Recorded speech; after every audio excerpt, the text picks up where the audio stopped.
मुझे नहीं पता किस वजह से तुम मुझसे ये सवाल पूछ रही हो, मगर तुम एक कपूर हो। तुम मेरी बेटी हो। मिस्टर कपूर ने कुछ देर की चुप्पी के बाद कहा। सच में? सिमरन उन्हें एक ऐसी मुस्कुराहट से देखने लगी जैसे उनका मजाक उड़ा रही हो। इसके बाद वो उनसे आगे कहने लगी, ठीक है, तो फिर मैं ही कुछ ज्यादा अनलकी हो गई कि मुझे आप जैसे पिता मिले। अंदर ही अंदर मिस्टर कपूर एक आह भरकर रह गए और सिमरन को वापस से अंगूर खाते हुए देखने लगे। जिस तरह सिमरन उनकी तरफ देखकर मुस्कुरा रही थी, उससे मिस्टर कपूर को ये बात यकीनन पता चल गई थी कि वो उन पर जरा सा भी गुस्सा नहीं थी। मिस्टर कपूर सोच रहे थे कि क्या सिमरन उनके साथ खेल रही थी, क्या वो उनके जज्बातों को खिलौना समझकर उनके साथ मजाक कर रही थी। तो फिर वो कंपनी? मिस्टर कपूर अपनी बात कह रहे थे कि तभी सिमरन ने बीच में कहा, आपकी कंपनी को क्या हुआ है? मैंने सुना है कि हेमंत ने आपकी कंपनी के बहुत सारे शेयर खरीद लिए हैं। मुझे नहीं लगता है कि अभी हाल फिलहाल में आपकी कंपनी दिवालिया होने वाली है। जैसे ही सिमरन ने ऐसे कहा, उसके पिता उसकी तरफ घूर कर देखने लगे और कहने लगे, हमें तुम्हारी कंपनी को कुछ पैसे देने हैं। मुझे अभी अभी इस बात का पता चला है कि तुमने और तुम्हारे पति ने हमें धोखे से इस बैंकरप्ट होने की सिचुएशन में डाला है और अपने उधार के चक्कर में हमें फंसा लिया है। जब सिमरन ने अपनी आईब्रो उठाकर मिस्टर कपूर की तरफ देखा, तो वो आगे कहने लगे, अब मुझसे ये मत पूछना कि मुझे सारी बातें कैसे पता है। ये अब ज्यादा मायने नहीं रखती हैं। शशांक की चालाकियों को रियलाइज करने के बाद उस कंपनी के बारे में इन्वेस्टिगेट करने की सोची, जिन्होंने उनकी कंपनी में पैसा लगाया था और मुसीबत के समय उनकी मदद की थी। और तभी उन्हें ये बात पता चली कि जिस कंपनी ने उनकी कंपनी को डूबने से बचाया था, वो सिमरन की ही सब्सिडरी में से एक थी। और उन्हें इस बारे में कुछ भी पता इसलिए नहीं चल पाया था क्योंकि शशांक ने उन तक ये सारी इंफॉर्मेशन पहुंचाने की सारी सोर्सेज ब्लॉक कर दी थी। उसने ये बात भी बिल्कुल साफ तौर पर दिखाई थी कि वो एक फाइनेंस इंडस्ट्री की इंडिपेंडेंट कंपनी है। ऑफ कोर्स शशांक की तरह का कोई आदमी ये सब करने में बिल्कुल माहिर है और उसकी चली गई चालें अक्सर उसके दुश्मनों पर भारी पड़ती थी। इसके अलावा सिमरन के साथ उस कंपनी का किसी भी तरह का कोई भी कनेक्शन इंटरनेट से पूरी तरह हटा दिया गया था। मिस्टर कपूर को ये बात भी रियलाइज हो गई थी कि वो शशांक ही था जो इतने सालों से उनकी कंपनी के शेयर खरीदकर उन पर अटैक कर रहा था। तो आप यहाँ पर भीख मांगने आए हैं? सिमरन ने ऐसा पूछते हुए अपनी आंखों में एक अलग ही तरह की चमक लाते हुए कहा। तुमसे भीख मांगना बिल्कुल फिजूल है, मिस्टर कपूर ने कहा। सिमरन ने जो कुछ भी उनको बताया था, उसके बाद अच्छी तरह पता था कि सिमरन से भीख मांगना या फिर उसके सामने घुटने टेकना सिमरन पर कोई असर नहीं डालेगा। उनका किया गया ऐसा कोई भी काम सिमरन या शशांक को उनकी जिंदगी तबाह करने की प्लानिंग करने से रोक नहीं सकता है।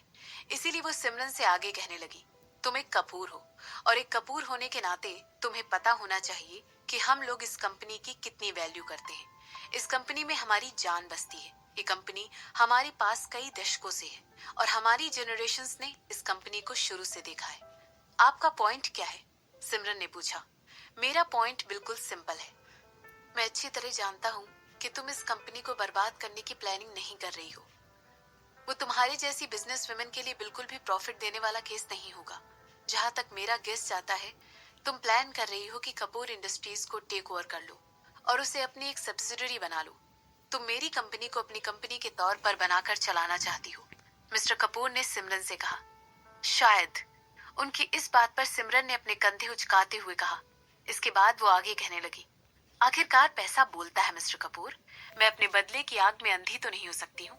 मेरा पूरा जो काम इस प्लान की तरफ है जिससे मुझे ज्यादा से ज्यादा फायदा मिल सके। तो फिर मैं तुम्हारे साथ एक डील करना चाहता हूँ, मिस्टर कपूर ने डिक्लेयर करते हुए कहा। इसके बाद वो भी कहने लगे, मैं मिसेस कपूर को बहुत ज्यादा तड़पाऊंगा और यहाँ तक कि ऋतिक और रिद्धिमा को अपने बेटा और बेटी होने के दर्द से भी हटा दूंगा। लेकिन बदले में तुम कपूर इंडस्ट्रीज को हाथ नहीं लगाओगी। तुम मेरी कंपनी को बर्बाद करने की जरा सी भी नहीं कोशिश करोगी। अनफॉर्चुनेटली, मिस्टर कपूर के शब्द सुनने के बाद सिमरन सार्कास्टिक लिए उनकी तरफ देखते हुए हंसने लगी। वो सोच रही थी कि आखिर ये आदमी किस बारे में बात कर रहा है। हंसते हुए सिमरन के कंधे कुछ ज्यादा ही उछल रहे थे और ज्यादा हंसने की वजह से उसकी आंखों में पानी भी आ गया था। लेकिन फिर भी वो खुद को मिस्टर कपूर की बातों पर हंसने से रोक नहीं पा रही थी। इसके बाद वो आगे कहने लगी, आप मुझे पूरी तरह गलत समझ रहे हैं मिस्टर कपूर। मैं यहाँ पर किसी को भी बर्बाद नहीं कर रही हूँ। मैं सब लोगों को भीख मांगते हुए अपनी जान के लिए गिड़गिड़ाते हुए देखना चाहती हूँ और उनकी आंखों के सामने उनकी सबसे प्यारी चीज को पूरी तरह डिस्ट्रॉय कर देना चाहती हूँ, जबकि वो लोग हेल्पलेसली मुझे ऐसा करते हुए देखेंगे। मैं उनकी सबसे प्यारी चीज है उनकी शादी, उनकी दौलत, उनका गर्व और उनका प्यार, सब कुछ उन लोगों से उनकी आंखों के सामने छीनना चाहती हूँ। जो कुछ भी तुम कह रही हो, क्या वो सुनने में कुछ ज्यादा ही भयानक नहीं लगता है? क्या तुम भूल गई हो कि तुम एक औरत हो? तुम ऐसी खतरनाक बातें कैसे कर सकती हो? मिस्टर कपूर का ऐसा कहना ही था कि उन्होंने सिमरन को एक टेढ़ी मुस्कान के साथ देखा। औरतें वाकई में शातिर होती है मिस्टर कपूर। हमारे पास एबिलिटी होती है कि हम किसी से दिल खोलकर प्यार कर सके, और जब हम नफरत करते हैं ना, तो इस पॉइंट पर करते हैं कि खुद को भी बर्बाद कर सकते हैं। हम किसी की केयर भी करते हैं और चीजों को डिस्ट्रॉय भी करते हैं। और मेरे बारे में जो सबसे यूनिक बात है वो ये है कि मैं करके चली जाती हूँ और पब्लिक वहां पर खड़े होकर तमाशा देखती रहती है। मुझे अच्छी तरह पता है कि कब टेबल पर कौन सा मुद्दा उठाना है मिस्टर कपूर, और मैं कभी भी अकेले टेबल पर बैठकर खाने से घबराती नहीं हूँ। मुझे इस बात से कोई डर नहीं लगता है कि एक दिन मैं अकेले रह जाऊंगी। तुम कितनी बेदिल औरत हो। ऐसा लग रहा है तुम्हारे सीने में दिल ही नहीं है। तुम उस कपूर फैमिली को डिस्ट्रॉय करने की बात कर रही हो जिसे तुम्हारी दादी माँ ने बनाया था। ये तो तुम्हारी दादी माँ को बर्बाद करने की बात हो गई। उन्होंने हमेशा तुम्हें प्रोटेक्ट किया है, तुम्हारी केयर की, तुम्हें बढ़ते हुए देखा, और फिर भी तुम यहाँ पर एक ऐसा मिशन लेकर निकली हो जिसमें तुम उनके दिल के करीब सारी चीजों को डिस्ट्रॉय करना चाहती हो। क्या तुमने एक बार भी अपनी दादी के बारे में सोचा सिमरन? क्या तुम अपनी दादी माँ को मिस नहीं करती हो? ऐसा कहते हुए मिस्टर कपूर ने सिमरन को इमोशनल करने की कोशिश की। आप सोच रहे हैं ऐसा करके आप एक अच्छी सिमरन से मिल पाएंगे? सिमरन ने कहा। मुझे दुख है, मेरे पास आपके लिए कोई अच्छी सिमरन नहीं है। मैं उन्हें मिस करती हूँ मिस्टर कपूर। सिमरन ने बिना किसी एक्सप्रेशन के मिस्टर कपूर की तरफ देखते हुए झूठ बोल दिया। इसके बाद वो आगे कहने लगी, किसी को मिस करने का मतलब ये है कि आप उस जगह पर वापस जाना चाहते हैं, और इसका मतलब ये है कि वो इंसान या वो वक्त आपकी जिंदगी में वापस आ जाए, ताकि आप उस वक्त को दोबारा एक्सपीरियंस कर सके। किसी के मर जाने के बाद कभी भी कुछ भी वापस नहीं आता है मिस्टर कपूर, और यही सच है। इसीलिए किसी को उसके मर जाने के बाद मिस करना पॉइंटलेस है, बिल्कुल बेमानी। सिमरन ने उन्हें समझाते हुए कहा। ऐसा कहते हुए उसका सर ऊपर उठ चुका था और उसकी आंखें सीधे मिस्टर कपूर की आंखों में घूर कर देख रही थी। मिस्टर कपूर को यकीन ही नहीं हो रहा था कि वो इस समय अपनी बेटी सिमरन की तरफ देख रहे थे। उन्होंने आज तक कभी नहीं सोचा था कि सिमरन इतनी बदल जाएगी, इतनी बेदिल हो जाएगी कि वो उन्हें इस तरह ट्रीट करेगी और उनसे इस तरह बात करेगी। शायद ये बात बिल्कुल सच है कि उसने अपने जीवन में बहुत सारी कठिनाइयों का सामना किया था। शायद उसने अपनी जिंदगी में वो वक्त देखा था जिसकी वजह से वो इतनी ज्यादा कठोर हो गई थी। वो वक्त की सिमरन की इस शातिरता को पूरी तरह बयान कर सकता था। इस समय सिमरन के शब्दों में जो नफरत दिखाई दे रही थी, वो इस समय उसकी आंखों में भरी हुई नफरत से पूरी तरह मैच कर रही थी। और यही वजह थी कि जिसकी वजह से मिस्टर कपूर अंदर ही अंदर कांप रहे थे। अगर तुमने कपूर फैमिली को बर्बाद करने की कोशिश की, तो इससे पूरी दुनिया को पता चल जाएगा कि तुम किस तरह की औरत हो। क्या तुम्हें इस बात से भी डर नहीं लगता है कि ऐसा करने के बाद तुम्हारा पति तुम्हें छोड़ देगा? क्या तुम्हें इस बात से भी डर नहीं लगता है कि इसके बाद तुमसे कोई कभी शादी नहीं करेगा? क्या तुम्हें इस बात से भी डर नहीं लगता है कि तुम पूरी उम्र अकेले रहोगी? क्या तुम इतनी ज्यादा सेल्फिश हो गई हो कि ये नहीं देख पा रही हो कि ये तुम्हारा अकेलेपन की तरफ बढ़ने का सफर है? मिस्टर कपूर ने सिमरन को डगमगाने की कोशिश करते हुए कहा। मुझे तो बहुत खुशी होगी अगर दुनिया को पता चल जाए, मुझे तो बहुत खुशी होगी अगर दुनिया को पता चल जाए कि मैं कोई कमजोर गुलदान नहीं हूँ, बल्कि एक बहुत ही ज्यादा सेंसिटिव बॉम्ब हूँ मिस्टर कपूर, और मुझे एक बॉम्ब होने पर बहुत गर्व है। सिमरन ने बहुत ही शांति के साथ कपूर को जवाब दिया। सिमरन को मिस्टर कपूर का शातिर कहना ऐसा लग रहा था मानो तवा अपनी ही तरह किसी चीज को काला देखकर उसे उसके रंग के लिए चढ़ाने की कोशिश कर रहा हो। सिमरन शातिर थी और ये बात बिल्कुल सच थी, लेकिन दुख की बात तो ये थी कि जिन लोगों की वजह से वो इस तरह बन गई थी, उनमें से मिस्टर कपूर भी एक थे। और इसीलिए पहले उन लोगों को खुद से पूछना चाहिए था कि उन लोगों ने ऐसा क्या किया था जिनकी वजह से सिमरन आज ऐसी बन गई थी। एक बार फिर मिस्टर कपूर सिमरन की बातें सुनकर पूरी तरह स्पीचलेस हो गए थे। एक बार फिर वो सिमरन की तरफ घूरने के बाद धीरे से अपनी सीट से उठते हुए कहने लगे, तो फिर मुझे नहीं लगता है तुमसे आगे बात करना जरूरी है या इसका कोई फायदा है। और ऐसा कहने के बाद उन्होंने सिमरन की तरफ अपनी पीठ कर ली। उन्हें पूरा यकीन था कि सिमरन हो ना हो उनके खिलाफ कुछ ना कुछ बुरी प्लानिंग तो कर रही थी, मगर उन्हें इस बात का यकीन नहीं था कि क्या वो उनके लिए, मिसेस कपूर के लिए या फैमिली में किसी और के लिए ऐसी प्लानिंग कर रही थी? हालांकि उन्हें सिमरन की कही हुई बातों पर पूरा यकीन था। वो उन लोगों से उनकी सबसे प्यारी चीज छीनने वाली थी। सिमरन के जैसी एक शातिर औरत उन लोगों को अपनी जान की परवाह करते हुए अपनी प्यारी चीजों को लूटते हुए देखकर डर में इधर उधर भागते हुए देखना एंजॉय करने लगी थी। ये सब सोच सोचकर मिस्टर कपूर अपने दांत गुस्से में पीसने लगे और इसके बाद धीरे से एलिवेटर की तरफ बढ़ गए। इसके बाद उन्होंने अपनी जैकेट की पॉकेट से अपना फोन निकाला और एक नंबर डायल करके धीमी आवाज में कहने लगे, ये मैं हूँ। वो अब मुझसे सवाल पूछने लगी है। तुम्हें मेरी मदद करनी पड़ेगी। जैसे ही मिस्टर कपूर ने ऐसा कहा, दूसरी तरफ से कोई जवाब नहीं आया। दूसरी तरफ एक लंबी खामोशी छाई हुई थी और इसके बाद उस इंसान ने एक लंबी सी आह भरते हुए कहा, गॉट इट। मुझे सब कुछ संभालना पड़ेगा।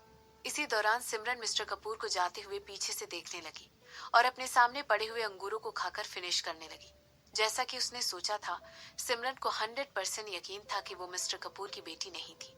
उसे इस समय बस एक साइंटिफिक प्रूफ चाहिए था, एक डीएनए टेस्ट। कुछ मिनटों के बाद अपना फोन निकाला और गिरीश का नंबर डायल किया। कुछ के बाद गिरीश ने उसका फोन आंसर किया। क्या तुम्हें कुछ मिला? सिमरन ने पूछा। तुम्हारा सोचना बिल्कुल सही था, हमेशा की ही तरह।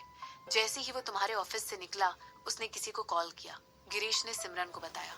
मगर सिमरन एक सवाल पूछा ही था कि तभी उसका सवाल सुनकर गिरीश दूसरी तरफ से हंसने लगा और कहने लगा, उस लोकेशन को पॉइंट करना तो बहुत मुश्किल था, लेकिन फिर भी हमें पता चल गया है कि वो कहीं ना कहीं ईस्ट से ताल्लुक रखती है। ईस्ट? सिमरन ने अपनी आईब्रोज को हिलाते हुए कहा। कपूर मेंशन भी तो ईस्ट में ही है। हाँ, गिरीश ने कहा।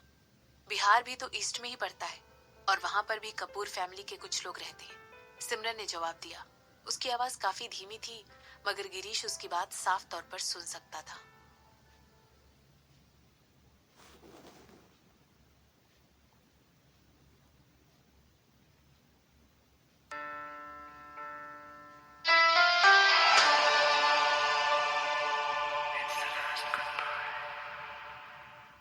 जैसे ही सिमरन ने कॉल खत्म की, वैरायटी ऑफ स्नैक्स की तरफ ब्लैंक तरीके से देखने लगी।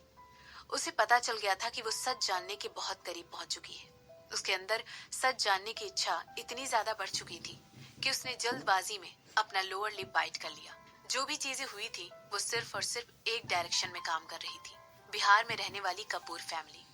सिमरन को याद नहीं आ रहा था कि वो इस फैमिली में से किसी से मिली भी थी या नहीं।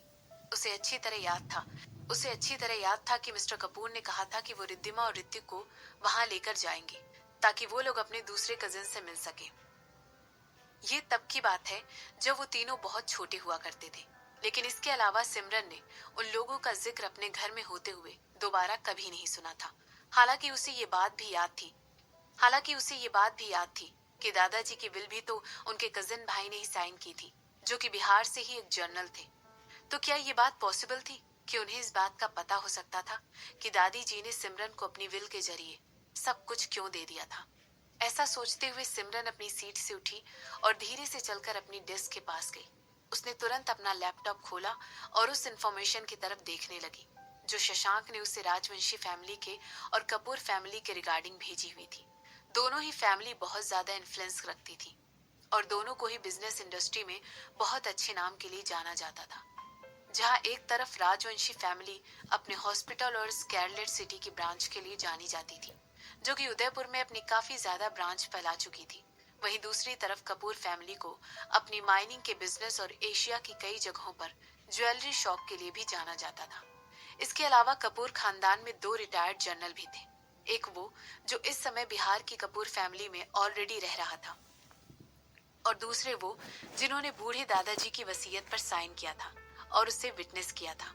सिमरन अपने माथे पर मसाज करते हुए अपनी आंखें बंद करके पीछे की तरफ टेक लगाकर सोचने लगी। ये बात तो बिल्कुल क्लियर थी कि जो कुछ भी 7 साल पहले हुआ था वो उदयपुर वाली कपूर फैमिली के साथ कनेक्टेड था, मगर उसे ये बात भी बिल्कुल समझ नहीं आ रही थी कि ऐसा क्यों था। उसे बहुत अगन परमिशन चाहिए थी, वो भी जल्द से जल्द, जबकि शशांक का भी इस तरफ बहुत ज्यादा सर दुख रहा था। हालांकि उसका सर काम के स्पेस की वजह से नहीं दुख रहा था, शशांक का सर अपने दोस्तों की बातें लगातार सुनने की वजह से दुख रहा था। तो उन लोगों ने तुम्हारे बच्चे को मारने की हिम्मत की? उनकी हिम्मत कैसी हुई ऐसा करने की? आह, ये सब सोच सोच कर मुझे बहुत ज्यादा गुस्सा आ रहा है। मुझे उनके पूरे पूरे नाम चाहिए। मैं उनको जिंदा जला दूंगा। उनकी हिम्मत कैसे हुई कि मेरे नेफ्यू को मारे? वो शातिर औरत, मैं उसे ढूंढ कर रहूंगा और उसके एक एक नाखून को उसकी उंगलियों से उखाड़ कर निकाल लूंगा। फिर देखते हैं कि वो इतना दर्द बर्दाश्त कर पाती है या नहीं। कितनी शातिर औरत है वो। भला कोई इंसान किसी निर्दोष इंसान के साथ ऐसा कैसे कर सकता है? मनमीत ने गुस्से में बड़बड़ करते हुए कहा। और इतनी देर से लगातार मनमीत की बातें सुनने के बाद शशांक ने तुरंत अपना ड्रॉर खोला और अपने ईयरबड निकाल कर कान में लगा लिए। जब भी मनमीत शशांक के आसपास होता है तो उसे ईयरबड की जरूरत पड़ती ही है। अपने आप को कंफर्टेबल करने के बाद जैसे ही मनमीत चुप हुआ, उस रूम में सन्नाटा छा गया और शशांक को जैसे ही लगा कि उस कमरे में थोड़ी सी शांति हो गई है, वो फिर से अपना काम करने लगा। हालांकि मनमीत अभी भी गुस्से से शशांक के ऑफिस में इधर उधर टहलकर अपना गुस्सा निकाल रहा था और शशांक बार बार उसे देखकर भी अनदेखा कर रहा था। ये आदमी इतना ज्यादा शोर मचाता है और इतना ज्यादा एक्टिव है कि उसे देखकर शशांक को चिढ़ मच रही थी। कुछ मिनटों के बाद शशांक ने अपने कानों से वो ईयरबड निकाल दिए और मनमीत की तरफ देखने लगा। मेरे जो कांटेक्ट जर्मनी में है, उन्होंने कहा है कि राजवंशों की फैमिली की वो औरत कुछ भी ऐसा शक करने वाला काम नहीं कर रही है। मुझे लगता है मुझे आसपास की जगहों में भी थोड़ा बहुत चेक कर लेना चाहिए। मुझे लगता है ये आइडिया बहुत अच्छा रहेगा। हो सकता है सोच रहे होंगे कि हम लोग बहुत ही बेवकूफ हैं जो उन लोगों को फॉलो कर रहे हैं। ये भी हो सकता है कि वो औरत हमारे आसपास ही कहीं छुपी हुई हो। मनमीत ने कहा। मन्नू यार, ऐसा कहते हुए शशांक अपने आईब्रो उठाते हुए अपने माथे पर मसाज करते हुए कहने लगा। क्या तुम कुछ कहना चाहते हो? मनमीत ने बड़े ही सीरियस एक्सप्रेशन के साथ पूछा। क्या ये आदमी खुद से बातें करते करते थक नहीं जाता है? इस वक्त वहां बैठकर यही सोच रहा था। मैंने ऑलरेडी अपने आदमियों को जर्मनी के आसपास के इलाकों में, यहाँ तक कि उदयपुर के आसपास के इलाकों में भी फैला दिया है। जैसे ही कुछ खबर मिलती है वो हम लोगों को इन्फॉर्म करेंगे। हालांकि अगर तुम्हारे लोगों को इसके बारे में पहले पता चलता है और वो उस औरत को ढूंढ लेते हैं तो तुम मुझे कॉल करके बता देना। मैं चाहता हूँ कि सिमरन जानकी से खुद डील करे। ऐसा कहने के बाद शशांक कठोरता वाले एक्सप्रेशन के साथ मनमीत की तरफ देखने लगा। उसे देखकर ऐसा लग रहा था जैसे मन ही मन उसने कुछ डिसाइड कर लिया था। उस औरत को, सिमरन को बहुत सारे हिसाब चुकाने थे, तो यही बेहतर होता कि सिमरन वो इंसान होती जो ये डिसाइड करती कि जानकी के साथ आखिर क्या किया जाना था। क्यों? मैं उससे टॉर्चर करने के 3 तरीके प्लान कर चुका हूँ, तो फिर मैं तुम्हारी वाइफ को पहले कैसे जाने दूं? उस जानकी को तड़पता हुआ देखकर मेरे गुस्से को कितना ठंडक मिलेगी, तुम समझ ही नहीं सकते हो।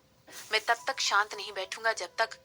मनु, मेरी वाइफ ने हमारे बच्चे को खोया है और वो इस दर्द से कई सालों तक गुजरी है। शशांक ने शॉर्ट में बात को निपटाते हुए कहा। जैसे ही उसने ऐसा कहा, मनमीत ने तुरंत एक नाटकीय अंदाज में अपने मुंह से एक आह निकाली। ठीक है, मुझे लगता है तुम हमारा 30 सालों का एक दूसरे के साथ जो बॉन्ड है उसे भूल गए हो। मनमीत ने ड्रामेटिकली एक और बार अपने मुंह से एक अलग तरह की आह निकाली और अपना सर हिलाने लगा। इसके बाद वो जाकर शशांक के ठीक सामने बैठ गया और अपना फोन निकालकर अपने कांटेक्ट को कॉल करने लगा। जैसे ही शशांक ने मनमीत को ऐसा करते हुए देखा, उसके चेहरे पर एक स्माइल आ गई। मनमीत बहुत ज्यादा शोर मचाने वाला और बबली किस्म का इंसान था। हालांकि ये सब बस एक मुखौटा ही था। बाहर से मनमीत को जरूर कलरफुल कपड़े पहनना पसंद था और वो हर चीज पर हंसता था, लेकिन सिर्फ शशांक इस बात को जानता था कि उसका बचपन का दोस्त किस हद तक जा सकता था। मनमीत उस किस्म का इंसान था जो कभी भी किसी इंसान को सिर्फ इसलिए मार सकता था क्योंकि उसे अपने अंदर के सही और गलत के फैसले को बाहर लाना रहता था और इसके लिए उसे कोई हिचकिचाहट भी महसूस नहीं होती थी। वो जरूर गर्मजोशी से भरा हुआ एक इंसान था जिसे देखकर लोग कमजोर समझ सकते थे, लेकिन उसकी मार्शल आर्ट और बंदूक चलाने की एक्सपर्टीज इतनी ज्यादा टॉप नॉच थी कि वो ओलंपिक में भी भाग ले सकता था। और यही वजह थी कि जिन लोगों ने शशांक को गोद दिया था, खासकर उसके पिता मनमीत को इतना ज्यादा पसंद करते थे। शशांक के पिता को लगता था कि मनमीत का नेचर बिल्कुल कोल्ड ब्लडेड है और वो शशांक के चालाक और शांत रहने वाली पर्सनैलिटी के साथ बखूबी मैच होता है। इसीलिए वो दोनों एक एक्सीलेंट मैच थे। हो सकता है उन्होंने शायद शशांक को इसलिए गोद लेने का सोचा हो क्योंकि कहीं ना कहीं वो इस बात को जानते थे कि वो मनमीत के साथ बड़ा हुआ था। कुछ गलत हुआ है क्या? शशांक ने ऐसा पूछते हुए नोटिस किया कि मनमीत अचानक वहां पर बैठे बैठे चुप हो गया था और ऐसा तभी होता था जब वो बहुत ज्यादा गुस्से में होता था। अनाथ आश्रम, मनमीत ने जल्दी से अपनी बात का जवाब दे दिया। शशांक ने तुरंत उसका जवाब सुनकर अपनी आईब्रो हिलाई और सोचने लगा कि आखिर मनमीत ऐसा क्यों कह रहा था। इस बात से उसका क्या मतलब था? क्या हुआ? शशांक ने पूछा। जहां पर वो अनाथ आश्रम बना हुआ था, किसी ने वो जमीन खरीद ली है, मनमीत ने शशांक को बताया। मगर वो तो एक गवर्नमेंट प्रॉपर्टी है, कोई ऐसे ही कैसे? ऐसा कहते कहते शशांक बीच में ही रुक गया और उसके चेहरे पर एक अजीब सा एक्सप्रेशन आ गया। इसके बाद उसने कोल्ड टोन में पूछा, किसने? रुक्मणी राजवंशी, स्कारलेट सिटी की सीईओ। मनमीत ने शशांक की बात का जवाब दिया और उसकी आंखों की तरफ घूर कर देखने लगा। इस समय उसका चेहरा पूरी तरह ब्लैंक था और उसके होंठ अचानक से एक शैतानी स्माइल में बदल चुके थे। इसके बाद वो आगे कहने लगा, ऐसा लगता है तुम्हारी और तुम्हारी वाइफ की दुश्मन चाहती है कि मैं भी उसमें इन्वॉल्व हो जाऊं शशांक। ऐसा कहने के बाद मनमीत ने धीरे से अपने पास रखी हुई अपनी ब्लैक कॉफी का घूंट भरते हुए कहा, तो बताओ, मैं पहले किसको डिस्पोज करूं, फादर को या अब्रॉड में रहने वाली उसकी सिस्टर को?